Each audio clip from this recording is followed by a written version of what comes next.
Pero espero que por lo menos tengamos una conversación animada. Quiero empezar agradeciendo a los organizadores del evento en general por uno haberme invitado y luego haberme aceptado esta sesión, y en particular a Ernesto Cárdenas, quien me estuvo animando mucho para participar. Si bien yo personalmente tengo alguna experiencia participando en sesiones, en presentaciones y demás, la verdad es que a lo largo de toda esta molesta y larga pandemia prácticamente no había hecho actividades de este tipo, así que es en realidad retomar algo que, como dije hace un momento, solía hacer con alguna regularidad. Y de lo que vamos a estar conversando acá es en general de automatización de pruebas. Y específicamente el tema es sistemas cuya interfaz de usuario es web. ¿Sí? Un navegador cualquiera, podrá ser Chrome, Firefox, Edge, Safari, el que sea. Um, entonces, esto es de mucho interés para los amigos que están en el área de testing. El foco un poquito, obedeciendo pues a la orientación del evento, es cómo se conecta, cómo se embona esta idea de automatización de pruebas en un proceso de desarrollo ágil que aporta también un poco las complejidades. También quisiera agregar que esto va a tener mucho de código. Si bien durante los primeros minutos los voy a aburrir un poco con algunas láminas y mi presentación en PowerPoint, pues luego vamos a estar viendo algunos ejemplos en código.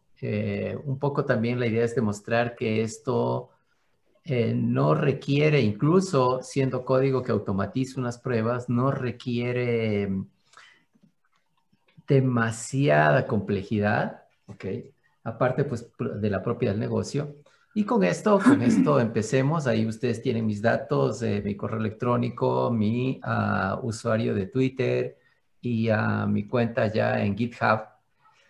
Encantado de la vida de conversar con ustedes en general de los temas de procesos de desarrollo, más específicamente en lo que tiene que ver con testing. Y claro, el tema puntual que me trae acá es el tema de automatización de pruebas usando un lenguaje funcional. Yo voy a usar F Sharp. Si alguno de ustedes o varios de ustedes o quizás la mayoría no conocen F Sharp, no se preocupen. Durante la conversación vamos a ver los elementos mínimos que nos van a permitir hacer cosas con este lenguaje, ¿ok? Bueno, y empecemos. ¿Quién soy yo? ¿De dónde salí? Yo he estado ya como 30 años más o menos haciendo aplicaciones de negocios, así que ya rompí la barrera de cuánta experiencia tiene este amigo y ya estoy en modo ay, este amigo ya está como viejo para estas cosas, ¿verdad? Entonces, a lo largo de todos estos años, pues me ha pasado de todo. Afortunadamente, la mayoría de proyectos nos han salido bien y están en producción o salieron a producción en su momento. Algunos ya Este es el evento donde me mandaron fueron dados de baja. gratis. Pero también tuvimos la oportunidad o la desgracia, si ustedes quieren, de meter la pata. Entonces, también de esas experiencias he aprendido mucho. Ah, La mayoría, como dije hace un momento, casi todos, me atrevo a decir, de los sistemas que nosotros hicimos son aplicaciones de negocios. Entonces estamos hablando de temas de ¿En vivo? contabilidad, sistemas para bancas, sistemas para hospitales, recursos humanos, inventarios, de todo un poco. Y también a lo largo de estos años he tenido la oportunidad de usar múltiples lenguajes de programación. Hace ese montón de años, las primeras cosas que hice es ni más ni menos que en Pascal. Luego llegué a hacer, curiosamente, sistemas comerciales, no nada que ver con sistemas operativos o base de datos, sino sistemas comerciales, pues, contabilidades y estas cosas, usando C. Luego un muy chévere ambiente cliente-servidor que se llama Power Builder, aún existe, ¿no? Aunque ya, claro, ha pasado un poquito, digamos, su tiempo de fama. Luego me viajé a Java y en algunos años estuvimos haciendo sistemas con Java. De hecho, ahí es donde empezamos a hacer sistemas web usando servlets y Java Server Pages y después Java Server Faces y ese tipo de cosas. para luego entrar en el mundo del C# y del .NET. Ahí pues usamos web forms, hicimos aplicaciones tipo Windows, web services, nube, 3 capas, o sea, ahí caemos ya en el mundo cercano, ¿eh? Y dentro de todo ese contexto, siempre yo mantuve un interés en este tipo de lenguajes que en años recientes se han puesto muy de moda, los lenguajes funcionales. Curiosamente, lenguajes como JavaScript, que tienen una arista o una faceta funcional muy interesante, han puesto de moda estos temas, pero son lenguajes que han existido por décadas, por supuesto. F# es la propuesta en el mundo de .NET para hacer estos temas funcionales. Um, y, uh, y dentro de todo lo que es hacer sistemas, nosotros, por supuesto, hay que hacer pruebas, eso queda claro, y hemos hallado que usar F# para automatizar algunos aspectos del testing, de la definición y luego ejecución de pruebas, F# se presta mucho para eso. Espero en los siguientes minutos justamente convencerles de las posibilidades, de las oportunidades y de las ventajas de utilizarlo. Nos va a dejar... Por otro lado, yo he tenido la suerte de formar un par de empresas de desarrollo de software, Logic Studio y NetBeat. Estas empresas tienen ahora en conjunto alrededor de cerca de 100 personas trabajando, colaborando con nosotros, y tenemos clientes en varios países. Un porcentaje importante, por supuesto, en nuestro país de origen, que es acá Ecuador. Pero luego tenemos clientes en Estados Unidos, hemos tenido a lo largo del tiempo clientes en Panamá, en Colombia, incluso en Suiza alguna vez. Entonces, tenemos una experiencia también importante en lo que es desarrollo remoto. Tengo este título rimbombante de director regional de Microsoft para Latinoamérica, que suena que es muy importante, pero en realidad es solamente un cargo honorario. Un intercambio, si ustedes quieren.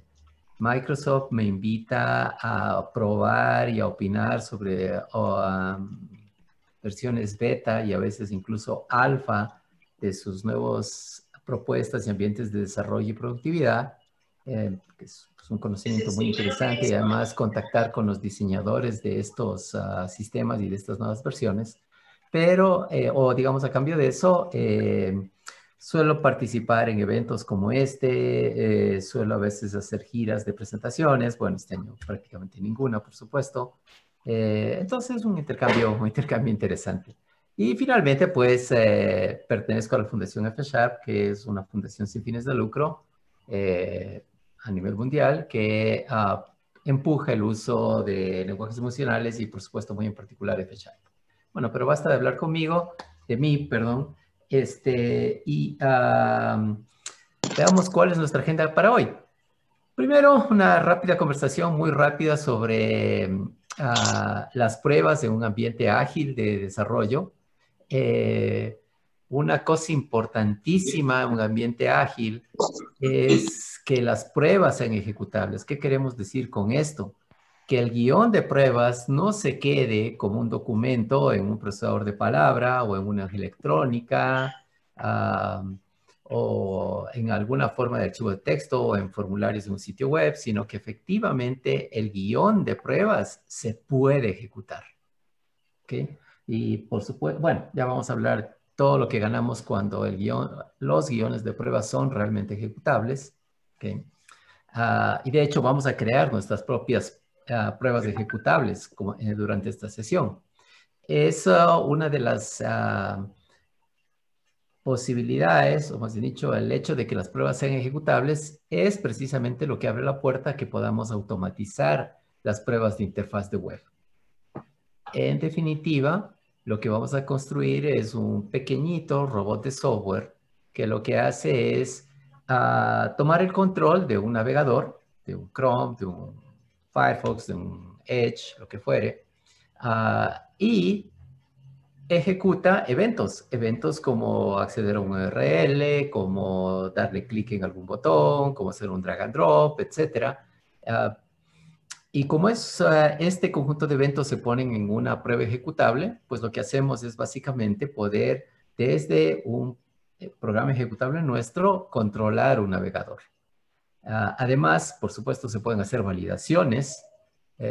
Si apareció tal valor en tal campo, o sea, hay una tabla en algún elemento web o alguna de esas cosas. Lo que vamos a estar utilizando en nuestra presentación es una pequeña librería que se llama Canopy.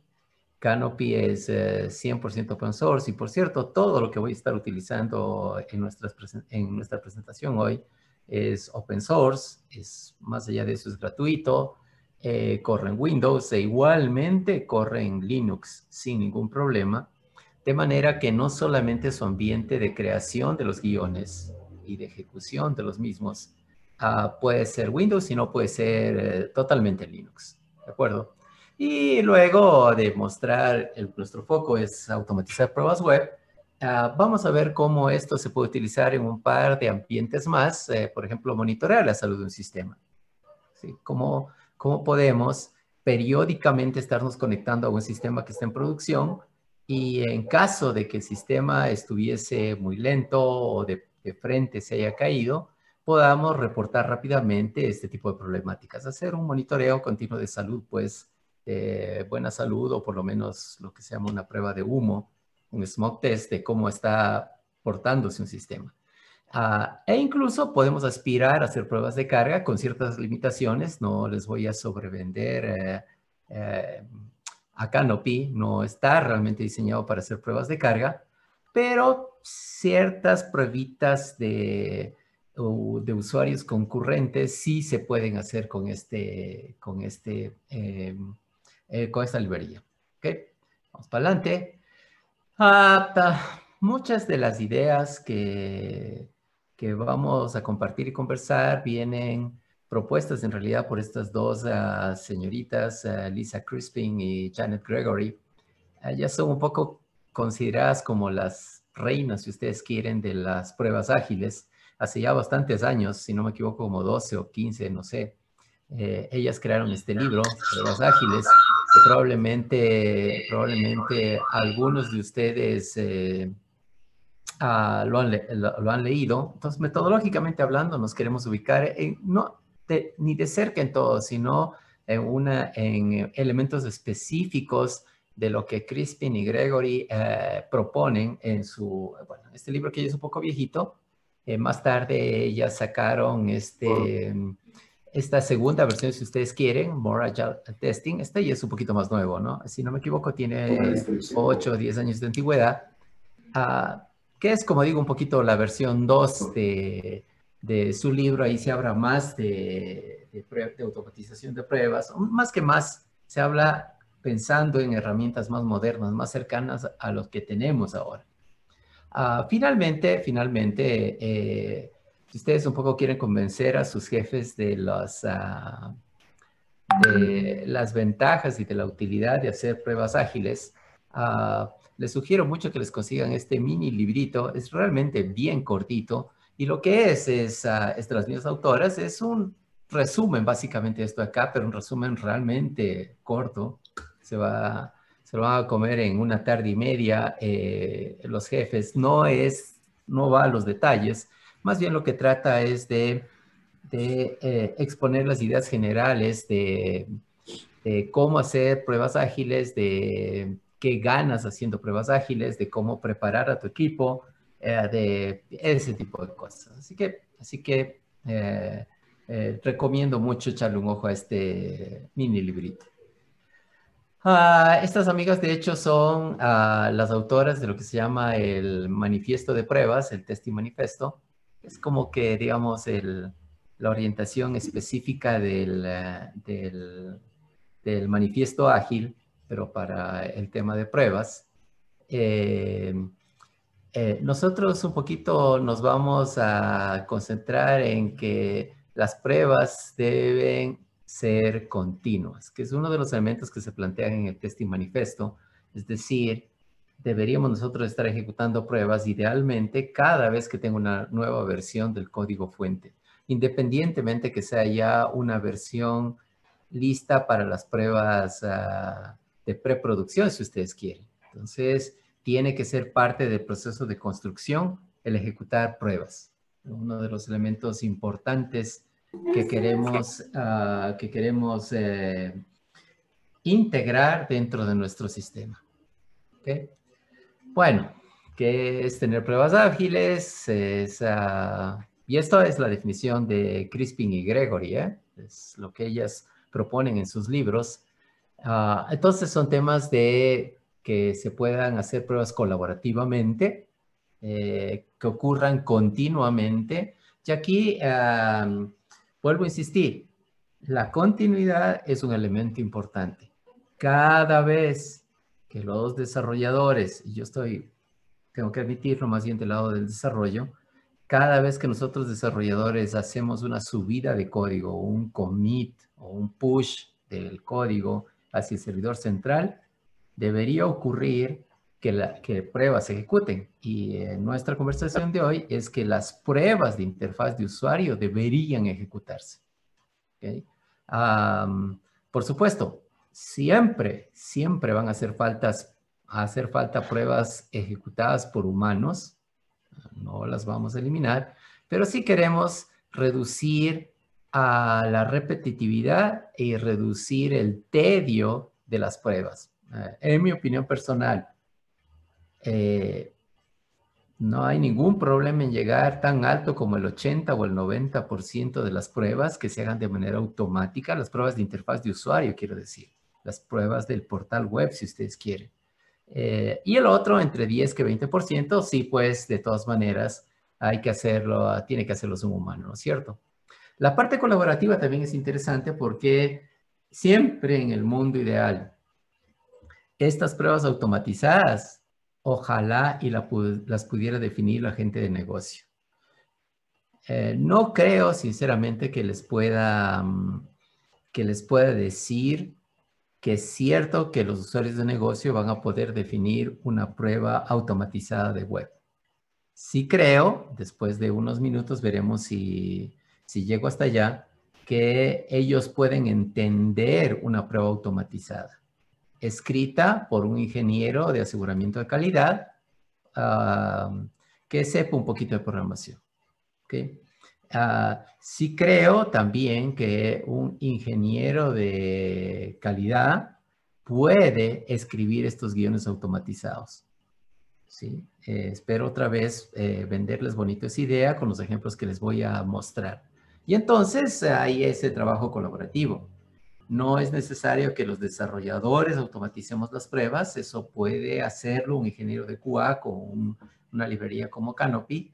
Los usuarios de negocio quizás es pedir un poquito demasiado que puedan definir estos guiones de pruebas, pero sí creo que pueden entenderlos y pueden dar su retroalimentación al respecto. ¿Ok? Bueno, vamos un poquito más para adelante. Un elemento importante en general en en el desarrollo ágil, en particular en el tema de testing, es tener ciclos rápidos de retroalimentación. ¿Okay? Entonces, queremos lo más pronto posible, cuando una prueba se rompió, que el equipo de desarrollo lo sepa para que pueda tomar las acciones pertinentes, ¿sí? No está buen plan que esperemos, vamos a decir, 3, 5 días, peor 2 semanas, para que testing haga pruebas y recién entonces nos avise que cierta funcionalidad se rompió o no está como debería. Peor si se trata de rupturas de código o en nuestro caso de interfaz de usuario que ya estaba funcionando antes. Para lograr estos ciclos rápidos de retroalimentación, una cosa que queremos es que las pruebas sean parte integral del proceso de integración continua y de despliegue continuo. O, para usar las palabras elegantes de estas épocas, que las pruebas, en nuestro caso las pruebas de interfaz de usuario, estén integradas dentro del proceso de DevOps. Y sonamos muy modernos. Okay. Entonces, yo hago commit el código, lo publico, se hace un build, se hace una generación de una nueva versión del portal web, se disparan las pruebas unitarias, eso no es parte de mi sesión, Y después de eso, se disparan las pruebas de interfaz web igualmente automatizadas en un agente de background. Si las pruebas van bien, fantástico, seguimos con los otros pasos que pueden ser publicación, configuración, seguridad, etcétera, N cosas más que hace falta. Si las pruebas de interfaz de usuario fallan, se nos puede notificar de cuáles pruebas fallaron, ¿ok? Entonces, en el corazón de tener ciclos rápidos de retroalimentación, necesitamos automatizar las pruebas de manera que sean ejecutables en un agente de software. ¿Okay? Digamos, el producto más conocido para intentar hacer o para lograr hacer automatización de pruebas de interfaz de usuario es, por supuesto, Selenium. No es el único, pero digamos que es el que ha obtenido la mayor fama. Probablemente varios de ustedes ya están usando o han usado o han por lo menos hecho pruebas con Selenium. Ok. Para quienes no, desde ya les adelanto que nosotros vamos a estar usando Selenium por debajo. Y esto es importante, primero porque Selenium es una plataforma probada para tomar el control de un navegador web, para automatizar el comportamiento del navegador y por tanto para hacer pruebas automatizadas de interfaces web, de interfaces de usuario web. ¿Ok? Segundo, porque para quienes de ustedes ya han usado Selenium, van a ver que pueden reaprovechar partes importantes del conocimiento que ustedes ya tienen de Selenium. Y Selenium, digamos, bueno, tiene varios componentes, es un producto bastante grande, pero los grandes elementos, si ustedes quieren, es por un lado WebDriver, que por un lado es propiamente el componente o la capa que permite tomar control de un navegador y que ofrece un API, un conjunto de funciones y métodos invocables por programadores. Es a través de Selenium WebDriver que nosotros, los programadores, podemos controlar un navegador desde código. La gente de Selenium ha tratado de ser lo más horizontal posible, expansiva posible, en el sentido de que primero se soportan los navegadores más populares, ya mencioné, Chrome, Firefox, Edge, Safari, Opera. Y segundo, que los programadores que usen WebDriver para controlar a un navegador pueden usar multitud de lenguajes de programación. Python, C++, Java, C Sharp, etc. Entonces, Ruby. Entonces, se puede usar múltiples de estos lenguajes. Por otro lado, está Selenium IDE. Y Selenium IDE lo que hace es que permite hacer una grabación de una interacción con un navegador. Entonces, yo activo Selenium IDE. Selenium IDE empieza a vigilar todos los eventos que ocurren en un navegador y todos los eventos. Navegué a este URL, llené tales datos en 5 campos, le di clic en el botón enviar, luego expandí una sección en el documento que llegó de respuesta y así sucesivamente. Todos esos eventos se guardan y de hecho se genera el código, por ejemplo en Java, que cuando se reejecuta, lleva a cabo estas acciones. Entonces, Selenium IDE ayuda muchísimo. Hay realmente una gran disputa sobre cuál es la mejor aproximación para automatizar pruebas. Sea usar un grabador y reproductor, como es el caso de Selenium IDE, o sea, más bien crear el código usando algo como Selenium WebDriver. Cada uno tiene pros y contras. Una ventaja de usar un grabador reproductor como Selenium IDE es que no se necesita de entrada mayores conocimientos de programación, hay que aprender la herramienta y uno puede ya empezar a crear pruebas reproducibles. Reproducibles en el sentido de que las puedo volver a ejecutar. ¿Ok? Sí tiene problemas en el mediano plazo. Todas estas herramientas de grabación, más temprano que tarde, requiere que uno haga personalizaciones en el código generado. Y allí es donde mi experiencia me dice que uno se puede meter en problemas. ¿Por qué? Porque si el código generado es complejo o difícil de entender, estas modificaciones son igualmente difíciles de hacer. ¿Ok? No es raro que uno termine peleando contra las restricciones de las herramientas. Una vez dicho lo cual, si las capacidades de este IDE de grabación y reproducción de interacciones con navegadores web basten sus proyectos, sigan esa ruta. ¿Sí? No hay para qué complicarse más. Pero, si se han enfrentado o se van a enfrentar al hecho de que yo luego tengo que personalizar el comportamiento, probablemente más bien quieres usar algo como el API de Selenium WebDriver. Ahora, el problema con Selenium WebDriver es que en cambio ahí tienes que escribir código y cantidades de código más o menos importantes. Y ahí es donde entra en juego Canopy. Primero, Canopy es un lenguaje especializado, un SDL, un DSL, perdón, un Domain Specific Language, un lenguajito que se pone encima de Selenium, es decir, aprovecha lo que Selenium propone, pero en mi opinión simplifica la cantidad de Selenium o de código en general, más bien que uno tiene que escribir. Además, este lenguajito especializado es comprensible para los que desarrollamos, para la gente de testing e incluso para la gente del negocio. Tan importante como eso, nos permite crear nuestras pruebas interactivamente. ¿De acuerdo?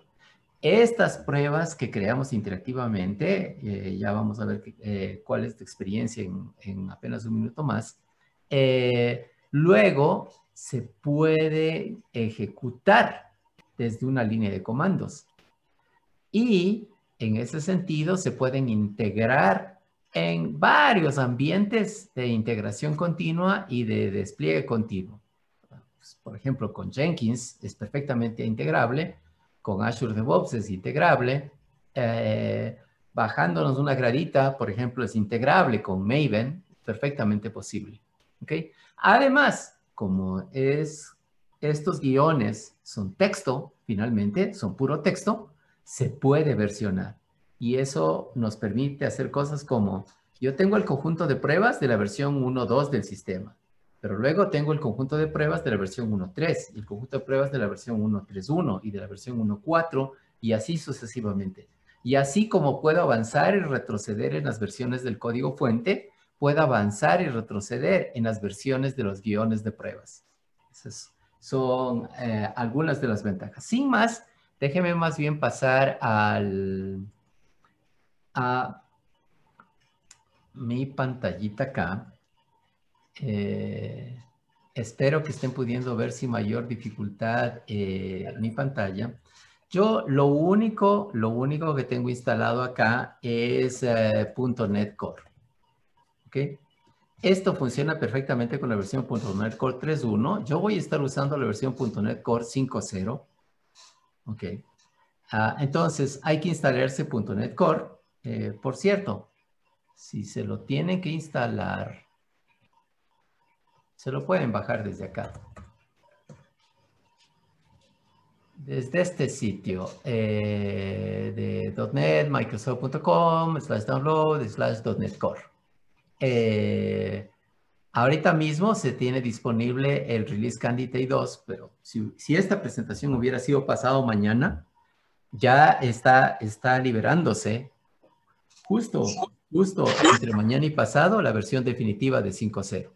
Si no, pueden ser un poquito más conservadores y usar la versión 3.1, que igual va a funcionar. ¿Okay? Entonces, esto se puede descargar. Por cierto, se puede descargar tanto para Windows como para Linux. Ambos experiencias son súper similares. No hay mayor problema. Entonces, lo primero que voy a hacer es crear simplemente una aplicación de consola, una simple aplicación de consola. Le vamos a llamar, por ejemplo, Hola Canopy, si ustedes quieren.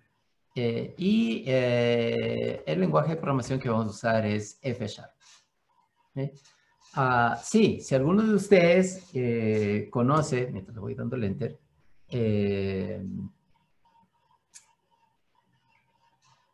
Visual Studio o ha usado Visual Studio, todo esto se puede hacer desde Visual Studio.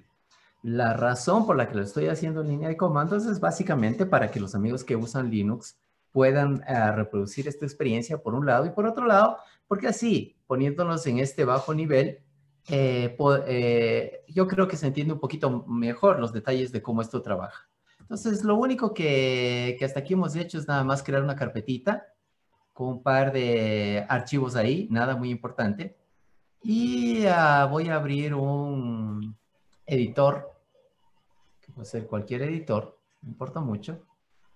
Y vamos a jugar a crear nuestro primer guión, si ustedes quieren. Le voy a llamar prueba.fsx. Esta terminación, prueba.fsx, justamente es un archivo interactivo que se puede ir creando líneas y ejecutando esas líneas una por una. ¿Okay? Vamos a ver qué quiero decir con eso en apenas un momentito. Déjenme ver. Aquí, perdón. Ok.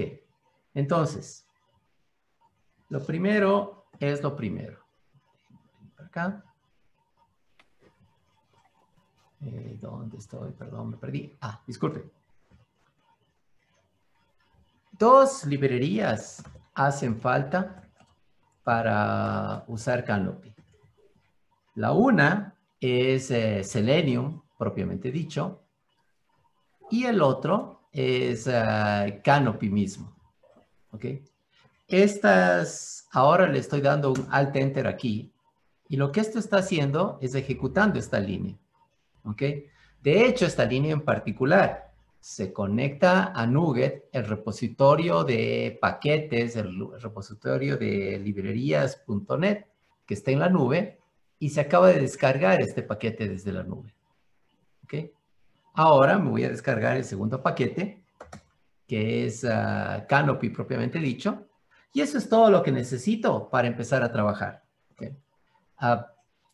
Lo primero es, pues, simplemente para no estar repitiendo este Canopy.classic de cada rato, abrir la librería de Canopy. Siempre le estoy dando alt enter, para ejecutar cada línea. Ok. Y una pequeña línea un poco latosa que necesito por el momento, luego van a ver que ya no hace falta, es básicamente le tengo que decir dónde está instalado Chrome. Esta línea que está acá. Yo creo que déjenme hacer esto acá. Y esa es toda nuestra inicialización.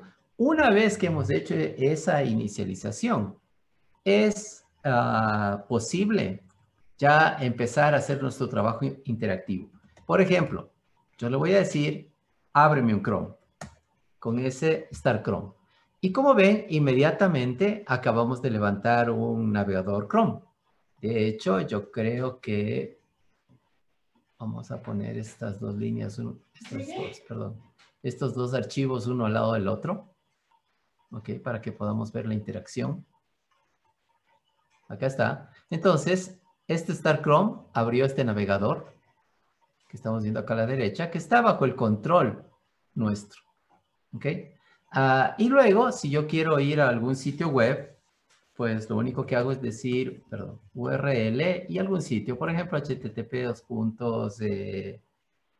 no sé.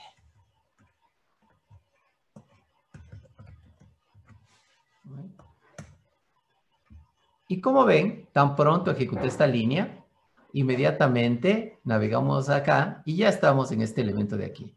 Ahora, si yo quiero ingresar un dato ahí, lo que uno hace es poner aquí el elemento web al que uno quiere poner datos y asignar aquí el valor que uno quiere. Por ejemplo, si uno quiere buscar a Logic Studio, vamos a decir, este pequeño operador ingresa ese dato en ese campo.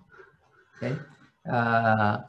Ahora, lo único que yo necesito saber es el nombre del campo y ahí es donde entra el conocimiento que uno tiene de cosas como de Selenium, porque si uno tiene el nombre del campo, uno puede decir hashtag campo y ahí se va a asignar ese valor. O si no tiene el nombre del campo, o más bien ese campo de frente no tiene nombre, pero tiene un estilo, es posible poner punto y el nombre del estilo. Por ejemplo, resulta ser que los amigos de Google, vaya usted a saber por qué, el campo de ingreso de datos tiene este estilo, GLF y F. Ok. Y el rato que yo le doy un Alt Enter, como pueden ver, inmediatamente se ingresó el nombre Logic Studio en ese campo. ¿Qué es lo siguiente que quiero hacer? Presionar la tecla Enter. Y se acaba de hacer la búsqueda. ¿Ok? Entonces, estoy controlando el navegador y estoy construyendo mi guión de pruebas según voy haciendo estas cosas. Y luego, finalmente, si por ejemplo ya terminé mi trabajo y quiero cerrar el navegador, pues lo único que hago es este último comando, quit, y se cerró el navegador. Claro, en la vida real, estas como 5 líneas que acabo de poner ahí, es como se ve mi guión. Así es como un guión de prueba se ve. Entonces, más bien lo que hay que saber es los comanditos como start, como URL, la asignación, el presenter, y que el hecho de que estoy usando en realidad este lenguaje F# es una cosa que no se nota. Por supuesto, yo puedo ejecutar todo esto de una vez. Si yo selecciono todo este código que está aquí y le puedo ejecutar dándole Alt Enter, ahora de una vez se va a hacer todo. Se abre el navegador. Ahí está. Navegó a Google. Se ingresó Logic Studio. Navegó y se cerró. ¿Ok? Y esa es mi prueba. Claro, en la vida real, justamente el saber si este es el campo o no, es una cosa que yo puedo ir haciendo interactivamente. Todo quedó grabado en este archivo prueba.fcx. Y ahora, ese archivo de chiquitito, el último de todos, yo lo puedo ejecutar desde la línea de comandos de esta manera.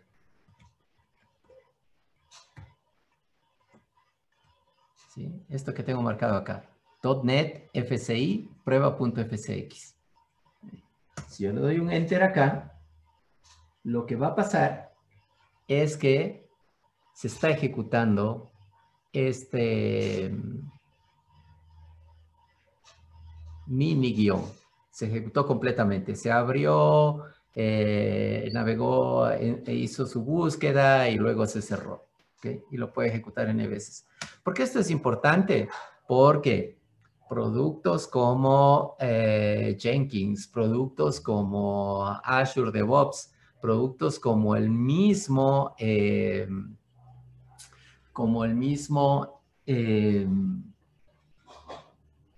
Maven pueden ejecutar comandos de línea de comandos, pues. Y entonces... Claro. Tener en sí, consideración que te quedan los últimos 5 minutos. ¿Perdón? El tiempo de la sesión.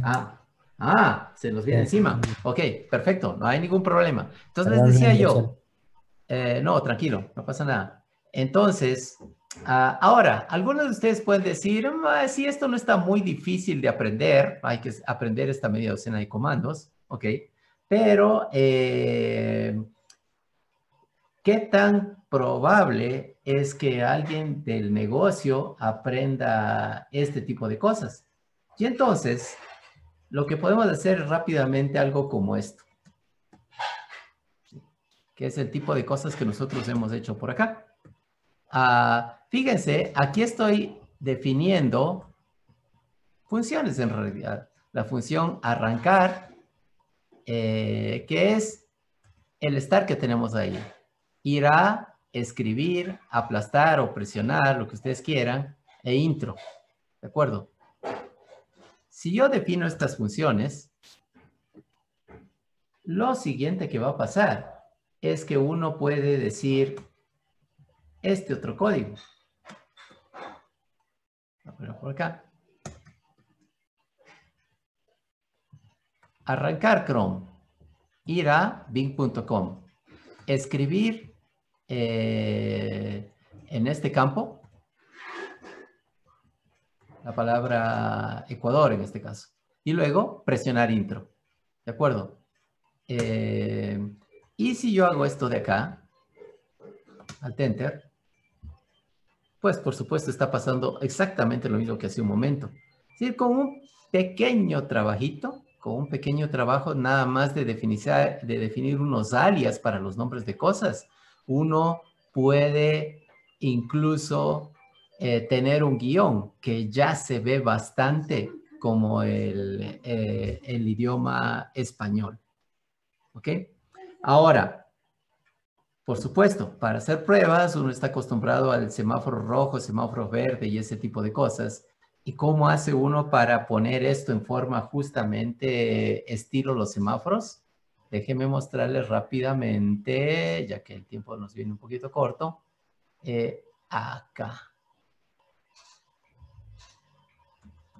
¿Dónde está esto? Acá. Uno puede definir una prueba así, o mejor aún, se los voy a mostrar en el sitio de Canopy. Eso está mejor todavía. Voy a entrar acá. Voy a buscar por aquí. Caramba. Aquí estamos. Canopy F#. Perfecto. Este es el sitio oficial de Canopy. ¿Y dónde está la documentación? Acá pues. Perfecto. Y lo que quería mostrarles es, fíjense en este, que en principio parecería verse diferente, pero luego uno ve URL, navegar a este sitio.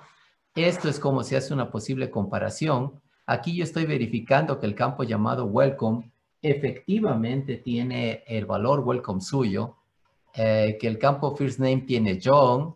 Acá estoy haciendo, acá estoy haciendo una asignación. Estoy dando un clic a un botón. Lo interesante es que todo este script está dentro de una función que se va a llamar así. Este es el nombre de mi prueba. Y luego el método run ejecute esta prueba. Entonces, ya para hacerlo un poco más formalito, lo que uno hace es esos guiones que uno crea en los archivos FCX, les pone delante un nombre. Por ejemplo, prueba de ingreso al sistema. Por ejemplo, creación de una factura. Por ejemplo, devolución de un pago. Esto, otra cosa rara acá, no tiene mucho misterio. Y luego run ejecuta todas esas pruebas. En realidad, siguiendo bastante la mecánica de pruebas unitarias. ¿Ok? Esto genera un programa ejecutable y ese programa ejecutable es perfectamente reproducible. Un poco para redondear nuestra conversación. Acá en la documentación, ustedes van a ver todos los comandos disponibles. Algunos, de hecho, ya los vimos. Start, quit. Pero luego, escribir, puedes leer el contenido de un campo, puedes darle clic, control clic, shift clic, right clic. Entonces, todas las opciones normales. Incluso puedes hacer drag and drop. Por ejemplo, tú puedes tomar el campo de un elemento to do de HTML y soltarlo en el campo o un elemento in progress, para incluso probar cómo funciona drag and drop. Puedes incluso, por acá abajo debe estar, tienes diferentes elementos de navegación y demás. Puedes incluso tomarle una fotografía, puedes abrir tabs, ¿ok? Puedes cambiar el tamaño de la pantalla del navegador, puedes rotar, puedes ejecutar JavaScript, puedes tomarle una foto a la pantalla tal como está ahora. Por ejemplo, para tener una auditoría de que efectivamente la prueba se ejecutó y que de la pantalla quedó como quedó. ¿Ok? Y luego puedes hacer una serie de pruebas de validación. Ya con esto termino. Puedes ver que un campo sea igual o que no sea igual. ¿Qué hace este asterisco igual? Si tienes múltiples elementos HTML que tienen el estilo ToDoItem, esto va a ser exitoso si alguno de ellos, el primero, el quinto, el último, el tercero, tiene este texto. ¿Ok? Entonces, uno puede crear pruebas que son, o pienso yo, que uno puede aspirar a que tiene un aspecto mucho más comprensible por los humanos, como esta que está acá. ¿De acuerdo? Como decía al inicio, no sé si un usuario de negocio pudiera crear esto, pero sin duda puede opinar sobre esto. Y lo que sí es cierto, los digo por experiencia nuestra, es que un ingeniero de calidad o una persona que trabaja en QA puede definitivamente crear estos guiones. Entonces, es una ruta sencilla y rápida y además muy barata de crear pruebas automatizadas. Esto era un poquito lo que les quería mostrar el día de hoy. Espero que les haya levantado su interés. Si alguno de ustedes quiere saber más sobre cómo funciona Canopy, bueno, primero les mostré ya rápidamente, por cierto, el URL de Canopy. Pues acá pueden ir y ver la documentación, no tiene mayor misterio. No hay realmente que saber F# para poder empezar a crear guiones. Y en todo caso, aquí tienen otra vez mis datos de contacto. Búsquenme por cualquiera de esos medios y encantados de la vida de conversar un poquito más sobre las posibilidades del producto. Con eso les agradezco. Vamos a dejar de compartir la pantalla. Y bueno, desafortunadamente no nos quedó tiempo para las preguntas, pero si algunos de ustedes tienen preguntas, pues ahí ya se quedaron con mis datos. Encantados de la vida de conversar. Les agradezco mucho a todos y ya estamos conversando.